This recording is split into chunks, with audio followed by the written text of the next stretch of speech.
عبداللہ بن حذافہ رضی اللہ تعالیٰ عنہ اپنی جماعت کے ساتھ کام کر رہے تھے روم میں. روم کا بادشاہ نصرانی، اس نے عبداللہ بن حذافہ رضی اللہ تعالیٰ عنہ کو نصرانیت کی دعوت دی کہ آپ نصرانی ہو جائیں تو میں اپنی آدھی بادشاہت آپ کو دے دیتا ہوں. سنو دھیان سے، یہ فرمایا کہ نصرانیت پر تیری آدھی بادشاہت، تیری پوری بادشاہت مل جائے اور عرب کی ساری بادشاہتیں مل جائیں اور ہمیشہ کے لیے مل جائیں، اس سب کے ملنے پر صرف مجھ سے یہ کہا جائے کہ ایک مرتبہ پلک جھپکنے کے بقدر محمد صلی اللہ علیہ وسلم کے دین کو چھوڑ دو، ہمیشہ کے لیے نہیں، پلک جھپکنے کے بقدر اتنی دیر کے لیے چھوڑ دو اور یہ ساری بادشاہت تمہیں ملے گی ہمیشہ کے لیے. اتنی دیر کے لیے تم صرف محمد صلی اللہ علیہ وسلم کے دین کو چھوڑ دو. یہ فرمایا جواب میں کہ عرب کی ساری بادشاہتیں مل جائیں اور تیری پوری بادشاہت مل جائے، ہمیشہ کے لیے ملے، اور پلک جھپکنے کے بقدر محمد صلی اللہ علیہ وسلم کا دین چھوڑوں، یہ میں نہیں کر سکتا. میرے دوستو عزیزو، ہم نے تو سارے دین کو ضائع کیا ہے مصلحت کی بنیاد پر کہ مصلحت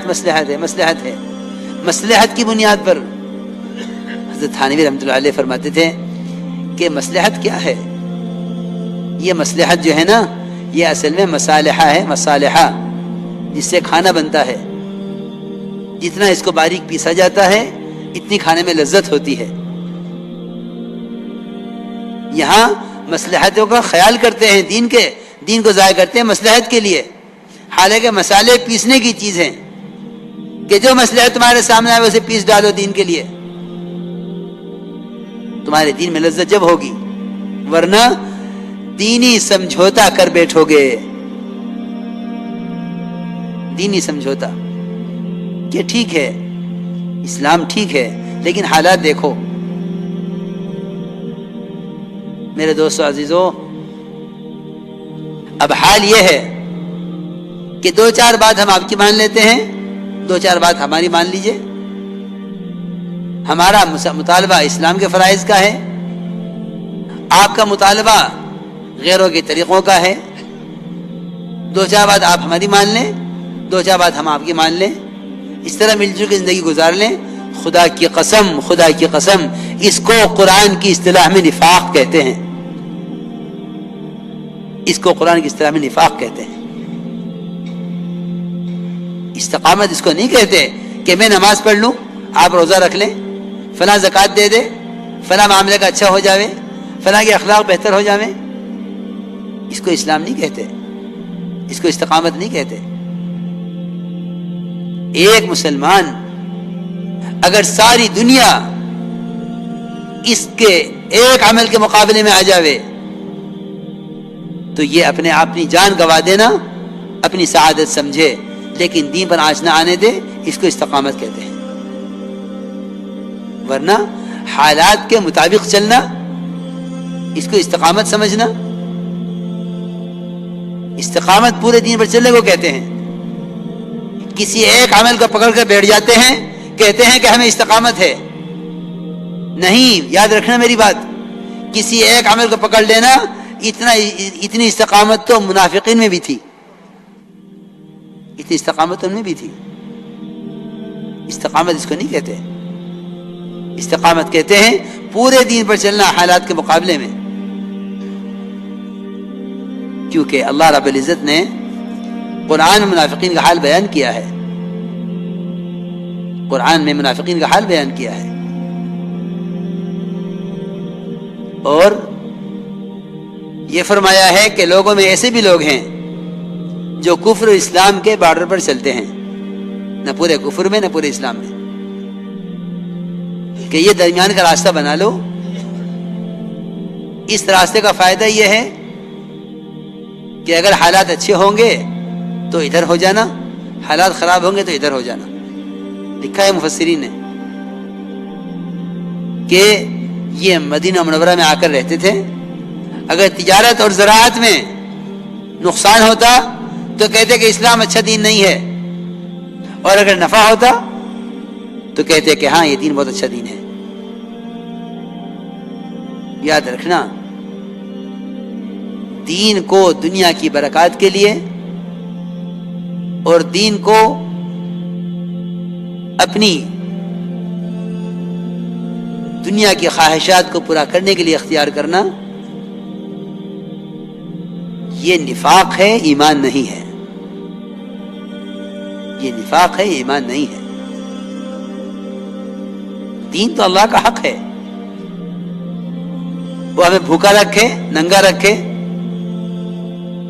دنیا کی کوئی چیز ہمیں نہ ملے۔ کہ حدیث میں آتا ہے کہ ایک شخص پیدائش سے لے کر بڑھاپے کی آخری عمر کو پہنچ جاوے اور سجدے میں پڑا رہے، وہ اللہ کی عبادت کو قیامت میں حقیر سمجھے گا، کیونکہ عبادت اللہ کا حق ہے۔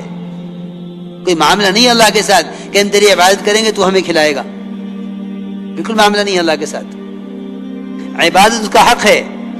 وہ ننگا رکھ کر، بھوکا رکھ کر ایک شخص پیدائش سے لے کر مرنے تک اللہ کی ایسی عبادت کر لے جیسے عبادت کا حق ہے،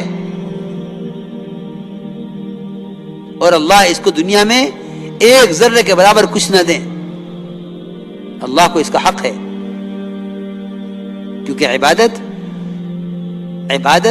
یہ برکتیں عبادت کا بدل نہیں ہے،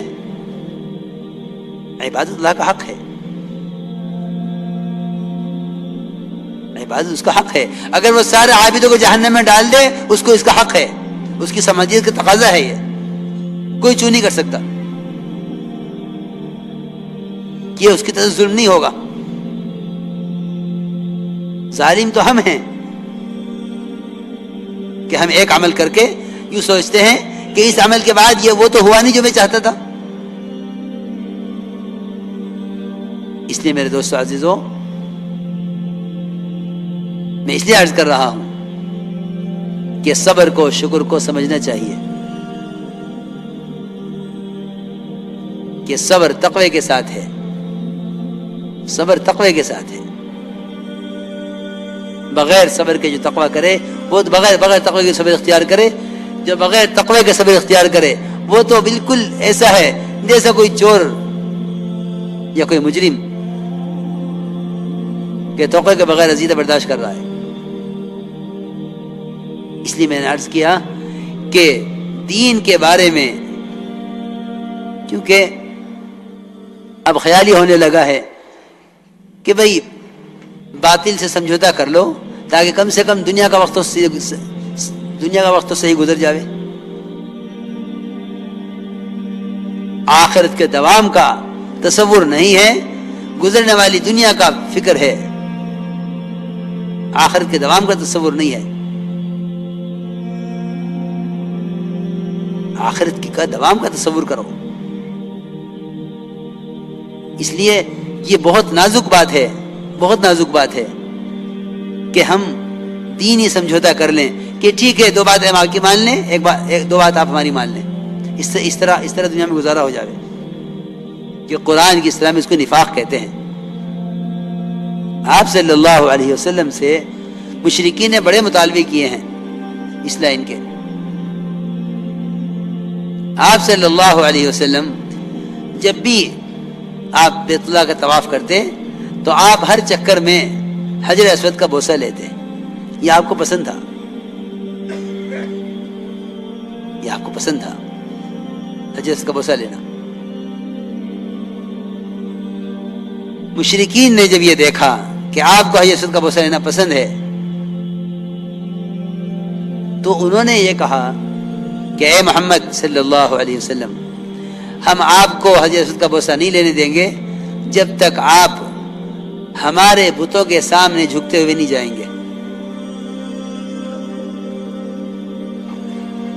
یہ ہے جو میں اصل بات بتانا چاہتا ہوں کہ مسلمان کی کسی ضرورت سے اور اس کی کسی چاہت سے فائدہ اٹھا کر اسے باطل کی طرف لانے پر مجبور کرنا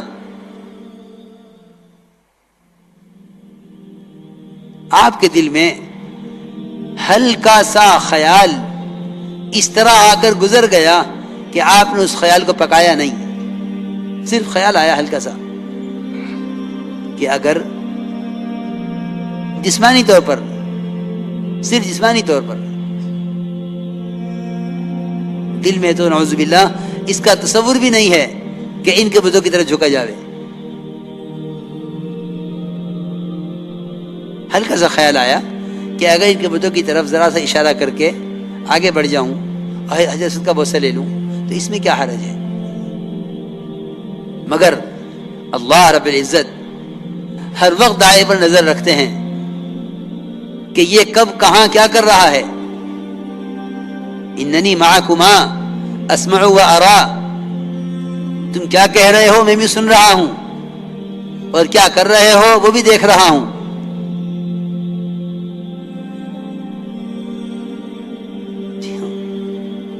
ہر وقت ہر آن نگرانی ہے.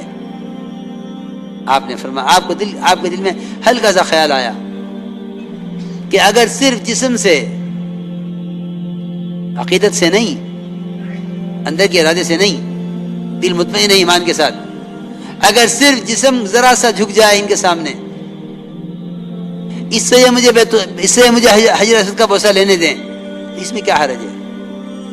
اتنا خیال آیا آپ کو اور فوراً آیت نازل ہوئی، وَلَوْلَا أَن ثَبَّتْنَاكَ لَقَدْ كِدتَّ تَرْكَنُ إِلَيْهِمْ شَيْئًا قَلِيلًا إِذًا لَأَذَقْنَاكَ ضِعْفَ الْحَيَاةِ وَضِعْفَ الْمَمَاتِ ثُمَّ لَا تَجِدُ لَكَ عَلَيْنَا نَصِيرًا. کہ نبی جی اگر ہم آپ کو اس وقت ثابت قدم نہ رکھتے تو قریب تھا کہ آپ تھوڑے سے جھک جاتے ان کی بات کی طرف. اگر آپ ایسا کر لیتے تو ہم آپ کو دگنا عذاب دنیا میں دیتے، دگنا عذاب آخرت میں دیتے.